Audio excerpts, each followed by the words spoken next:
how'd you do? Nice people, fine people, Arabia people. Yes, yes, I've met some very nice people. Some very, very, very nice people. But you meet the nicest people in your dreams.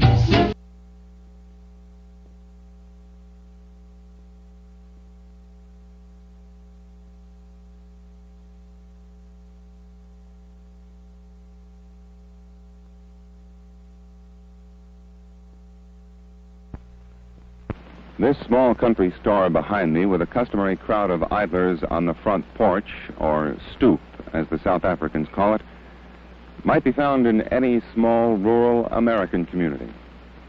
But the dirt road that runs parallel to this small country store marks the beginning of the location in the town of Nelspruit, the African location where natives are forced to live.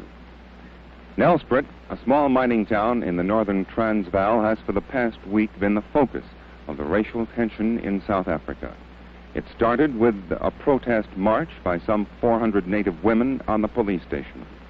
The women have long been more militant in their resistance to apartheid laws in South Africa than have been their menfolk.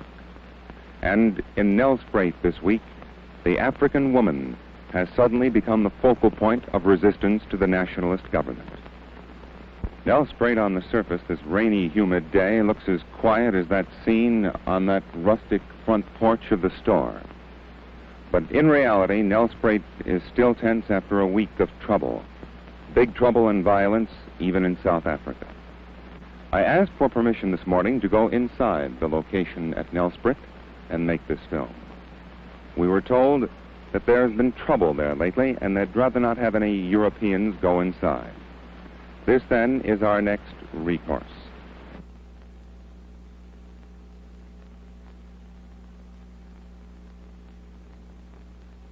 What is behind the firm, continued refusal of African women to accept passes? Well, the passes have been enforced in South Africa for a very long time among the men. And it has become very clear that the pass system in South Africa is the basis of forced and cheap labor.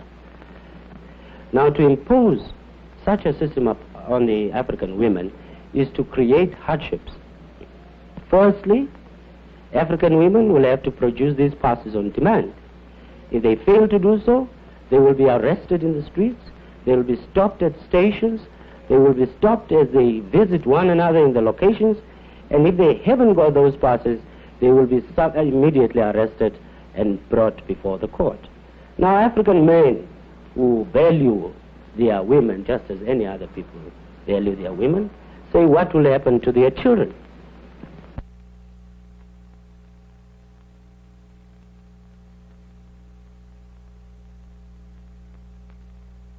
Ladies, why was the Black Sash formed in the first place? Well, the Black Sash was formed in the first place because the nationalist government introduced the Senate bill into Parliament. It was a bill to expand the size of the Senate to almost double the size of its original size. And you fear that this would do what? Well, we felt that it was a legal trick, or we didn't know whether it was legal then, but we felt it was a piece of trickery and against the spirit of the Constitution. What has been the official government reaction to your protests of mourning? The government have ridiculed us for mourning. They don't understand, or say they don't understand, why women should stand mourning a constitution. They think we would be much better staying at home and looking after our children. And obviously you both disagree. Well, we think that we do look after our children. We feel very much that this is looking after our children, because after all, it's the future of our children we're worried about. If I had no children, I don't think my interest would be nearly as keen. In this connection, it's been said that the South African woman, the white woman, occupies a privileged position in the world because of the abundance of servants and cheap labor here. Wouldn't this somehow conflict with what you're trying to do, arouse women to a protest? Yes, it does. I think that we are very privileged women in that we are not tied to the kitchen sink as so many women are in other parts of the world. And I think that is all the more reason why women should play their full part in the duties of an individual in a democracy. We feel that democracy cannot work unless every individual knows what her obligations are in a democracy. But I think you're putting the standard of morals very low if you reckon that we are going to go on supporting apartheid just in order to keep our servants. One final question. Being very realistic, how soon can you hope to take off that black sash? Well, I'm afraid not in our lifetime. By far the largest church denomination in the Union of South Africa is the Dutch Reformed Church, with a membership of almost 2 million white and non-white members.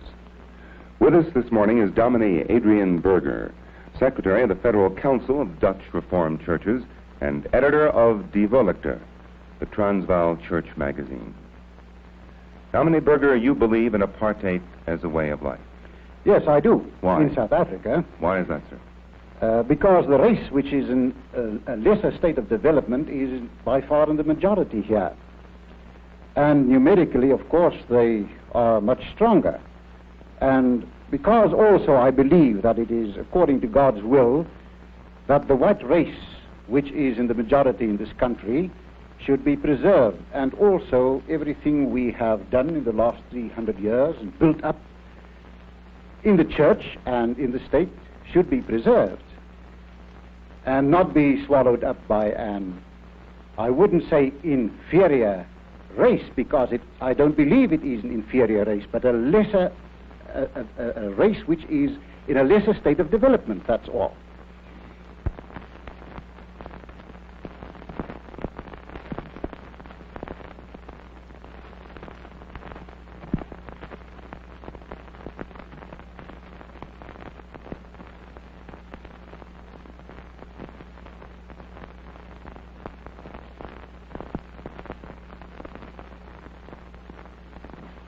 You, sir, have been fighting a fight for a long time that requires, as I see it, a great deal of quiet, sustained courage. Don't you ever have a sense of futility, of uselessness? Well, there come times, of course, when one does feel that you're frustrated in what you're trying to do, and yet, on the other hand, there's a great thrill in it.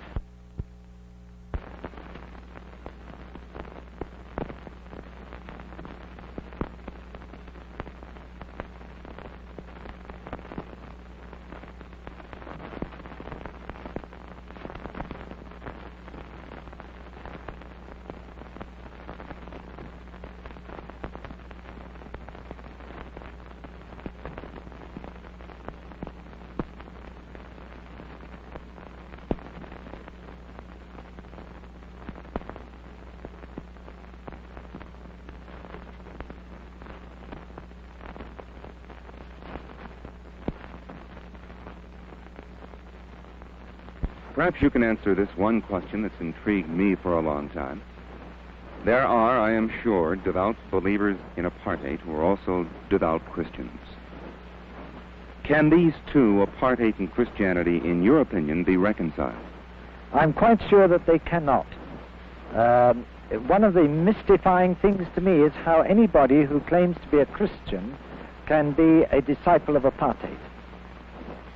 Do you find any conflict between apartheid and Christianity? No, certainly not. As a matter of fact, our Dutch Reformed churches are doing much more for the Christianization of the non-white people in this country than any other Protestant church in this country and anywhere in Africa. We as Christians believe in the development of the non-white people, and we certainly try to develop them as far as possible by building their churches, subsidizing them in their church work, and we are also trying to give them leadership where they want it. And our experience is that these people prefer to be left in their own churches. As a matter of fact, there are 9 different non-white churches belonging to the Dutch Reformed Church amongst the non-white people. And they prefer that. There are instances when we come together on a higher level in conferences and sometimes also in their churches. We often come there as white people to visit them, and there are also instances where we even have communion with them. Can you foresee any eventual end to apartheid in the Dutch Reformed Church? The Dutch Reformed Church does not practice apartheid because we believe that integration is religiously wrong or ethically wrong. Certainly not. In theory, we have nothing against integration. It's only a matter of practical policy in this country. Now, for this moment, if conditions should change, this or any other practical policy could also be changed. I see. But is there any corollary, do you think, between American segregation and South African apartheid? No, I think, well, in one sense, I think it's all part of a world pattern. Mm-hmm. I think that the white race as a whole find it extremely difficult to realize that they can no longer dominate the whole world. But the thing that encouraged me in America is that in spite of what has happened and is happening, the general trend is in entirely the opposite direction from what is happening in South Africa. Do you, sir, believe that there's any possibility now or in the immediate foreseeable future of large-scale violence in South Africa? No, there are a lot of people who seem to be very fearful that this may happen. But for my part, I'm convinced that all the responsible leadership among the Africans and the Indians is determined at all costs to prevent violence if they can possibly do so.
Mr. Prinsloo, what is the basic philosophy underlying apartheid as a way of life? We Europeans who've lived in this country for more than 300 years have come to a conclusion which is strange to some people in the Western world, namely that the peoples of Africa, and so the Bantu people of South Africa, have a beautiful civilization of their own which is worth preserving. There are many facets of this civilization. For instance, the social warmth of the Bantu peoples, which we Westerners can rightly envy them. Now, we also have a peculiar Western adaptation to Africa. Therefore, we can say that the Bantu peoples are a flower and the Western peoples are a flower, each with a beauty of its own. I've heard that in the South Africa of today, you can be classified as colored simply by looking colored. Is this, in point of fact, true? Well, I can give you quite a, which may seem amusing, but rather humiliating incidents that occurred in our country when the Department of Census started reclassifying people. They hauled people with the trams in the mornings out of the bus queues and took them up to the Native Commissioner's office. And some of the tests applied to tell a man that he was not colored was trying to pass a comb through his hair. And the comb stuck, he was told, "You're a Kaffir." Other people whose noses were a bit flat were told, "You're not a colored." Mr. Prinsloo, as you are no doubt aware, most criticism of apartheid outside the Union is based largely on moral grounds. For example, the morality of separate residential areas in the cities of the Union, past laws, lack of voting rights, and so on. How would you reply to this? As far as residential areas are concerned, the practical situation is that until about 10 years ago, there were no residential areas for urban Bantu people. It is only in the last few years that such areas were set aside on a planned basis and developed at a terrific pace, as you can see all around you. This housing scheme, which now houses more than 30,000 urban Bantu who work in Pretoria, was a bare plain a mere 4 years ago. I think that is a complete answer to the so-called immorality of separate residential areas. In the political field, we are creating an outlet in that we are proclaiming Bantu authorities in all the major Bantu areas of the Union. We have already brought into life more than 300 such authorities where Bantu who have the inclination, the training and the moral courage to start developing their own people can do so with all possible assistance from the government. Is the government convinced that the African wants and accepts apartheid as a development policy? For obvious reasons, many opponents of this policy tried to influence the Bantu people in the other direction. And like all new philosophies, like all new policies, we had to put our case to the Bantu people. And I can safely say today that the Bantu people are accepting the policy of self-development, which essentially is apartheid essentially is in an ever-increasing tempo.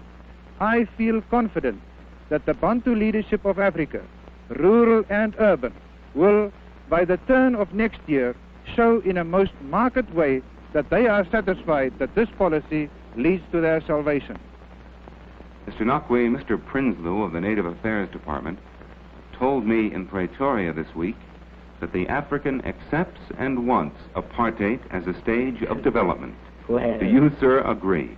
Well, Mr. Prinsloo's information and mine, and I can claim to be slightly more informed than Mr. Prinsloo because I live among the Africans, and I am an African, cannot be quite correct at all.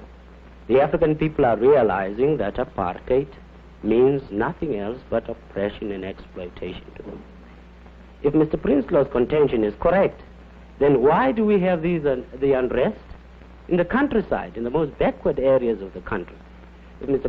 Prinsloo's information is also correct, then why do we have the deposition of chiefs? Why do we have the government agents moving around in the rural areas to find out what is going on? If the people were so contented, surely it wouldn't be necessary to have so many agents watching over them.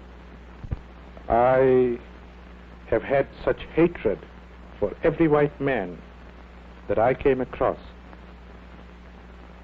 from the earliest days that I could remember. But with the passing of years and having had understanding of fundamental things in life, I have been able to overcome that. But I can assure you that that was one of the greatest struggles that I had to undergo with myself.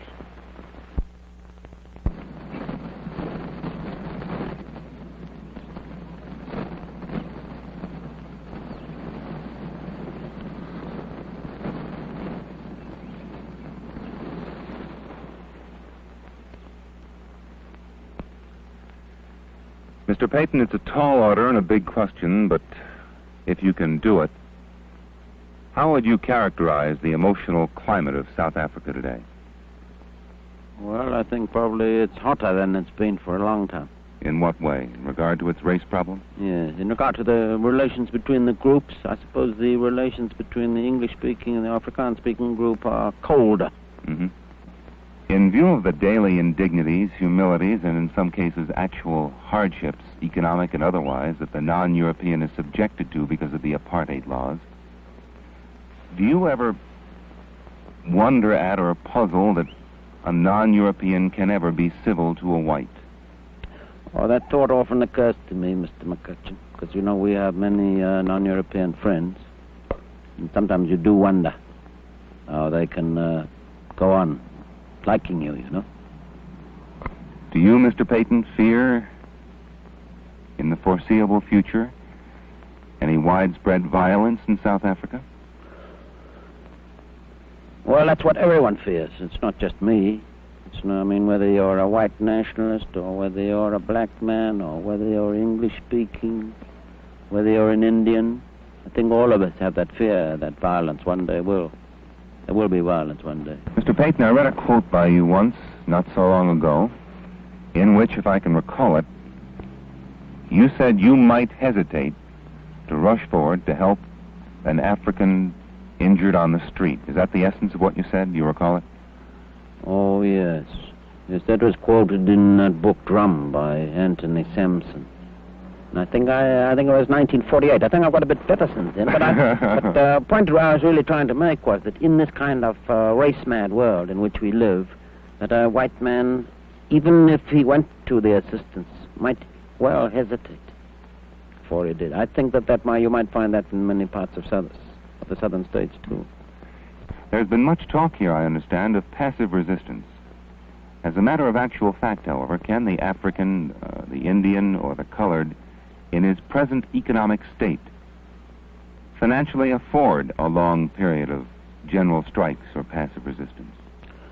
I would imagine no. You know, you haven't got powerful trade unions here who have built up great funds. Mm-hmm. But nevertheless, I mean, there are significant things happening. You know, you've heard of the bus boycott. Yes, I have. Here in Johannesburg. There was an example where people, by their determination, forced not only the bus companies, but also the government to retreat. Mr. Peyton, you love this country very much, despite what's been happening here for the past few years and what's happening here today. How does it make you feel when you are aware that your beloved country is the subject of so much worldwide condemnation? Well, you see, I have so many friends in other countries, Mr. McCutcheon, and I know that I'm not the subject of their condemnation, and I must say that makes it much easier for me to bear, you see. But I understand well the reasons for this condemnation, and much of it is justified. But it doesn't personally make me unhappy, except I would say this, that when I go overseas, I meet people who start condemning South Africa, that very often I find myself, my blood beginning to get warmer, and I find myself defending it. Even defending the government, in fact. In what examples, for example? Well, I can give you one very good example. I remember sitting next to a fellow at dinner in San Francisco, and he said to me, this Dr. Milan of yours must be a very vicious old man. And I said to him, you know, that's not true. Actually, Dr. Milan is in his own particular white world, he's quite a nice old gentleman. But when he comes into the world of race, and when race morality becomes his supreme morality, which it is, that's what apartheid is, it's race morality, then he will take any step whatsoever to ensure the supremacy of his own people. In other words, Mr. McCutcheon, if you make your own survival your supreme moral value, then you're capable of almost anything, even though you're a nice old man. Mr. Peyton, as magnificent as this country is physically, aren't there those who find it difficult, if not impossible, to continue living in this climate of fear? Oh, yes. Oh, yes. I know quite a number of people who have finally decided to leave the country. Perhaps for their own sakes, perhaps for the sake of their children. This question of apartheid has been placed, so far as the non-European is concerned, so purely on a question of color, that theoretically, if the black man should come into power in South Africa, is it not possible that the pendulum might swing the other way? Is there any justification to fears that the white man would, in truth, be driven into the sea? Well, that's a question that lots of people ask and no one can answer, Mr. McCutcheon. I would say that amongst the African people, there are some of them who have, under this present dispensation and the dispensations before it, who come to hate any kind of color discrimination whatsoever. Mm-hmm. And I find it hard to believe. I mean, I don't say the feeling of revenge will be entirely absent, but I find it hard to believe that they could set up a state in which their whole aim would be to discriminate against white people. I find that difficult. Yes, Master. Yes, Yes, Waltz.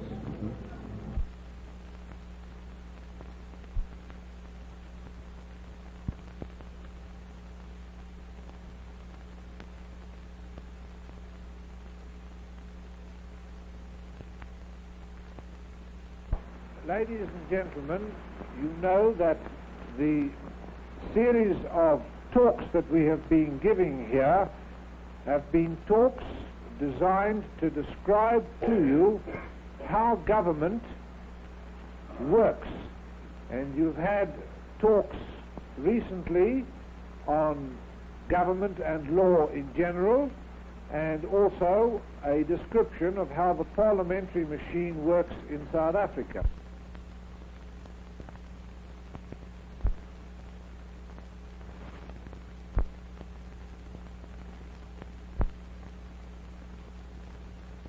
Don't you think, Mr. Chairman, that the field of cultivating the mind of the European people is more work for the liberals to do there than to come and try to cultivate the mind of the African people, because I think we are capable of doing that on our own self without any advice from any angle whatsoever. Let us understand that here in South Africa, and in fact in the whole of Africa, we are dealing with a national question. And Africa is not very peculiar in this respect. Nearly every country has had its national problems, and they are always solved by the people according to the needs of the majority of the people in the particular countries concerned. At the present moment, we don't even have the right to starve. Yes, sir.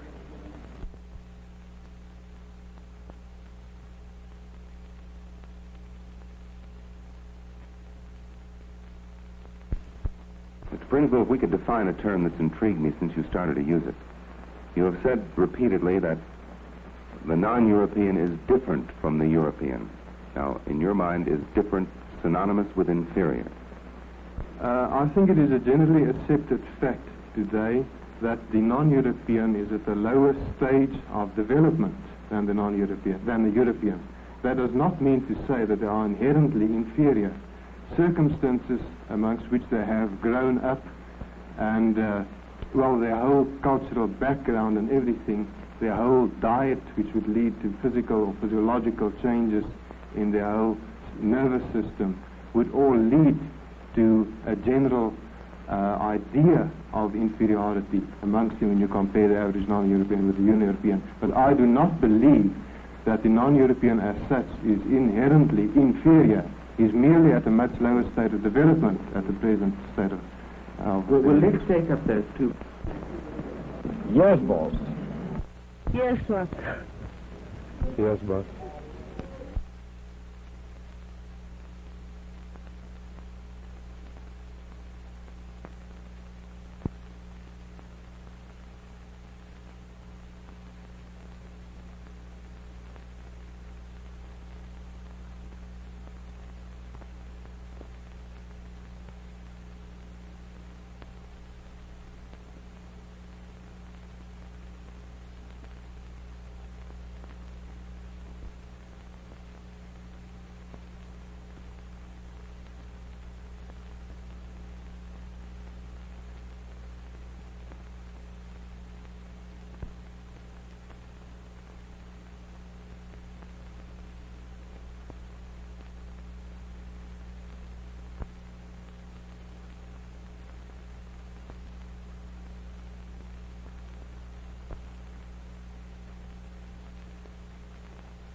Yes, boss. Yes, boss. Yes, sir.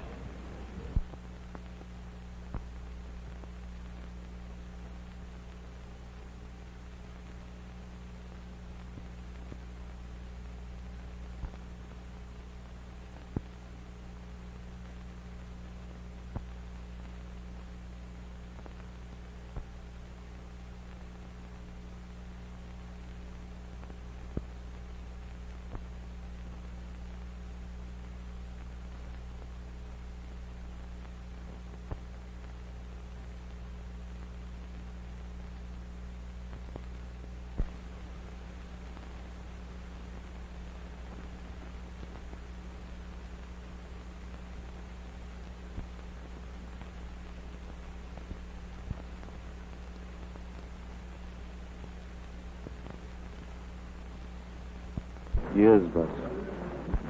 Boss. Yes, boss.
Do you, as a man of sensitivity and intelligence, ever get used to apartheid and what it does to you?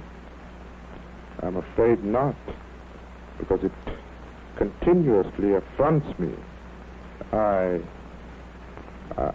I'm forced to be indignant about it. I cannot get used to it. I must resist it. Is it back?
This is Tomorrowpictures.TV.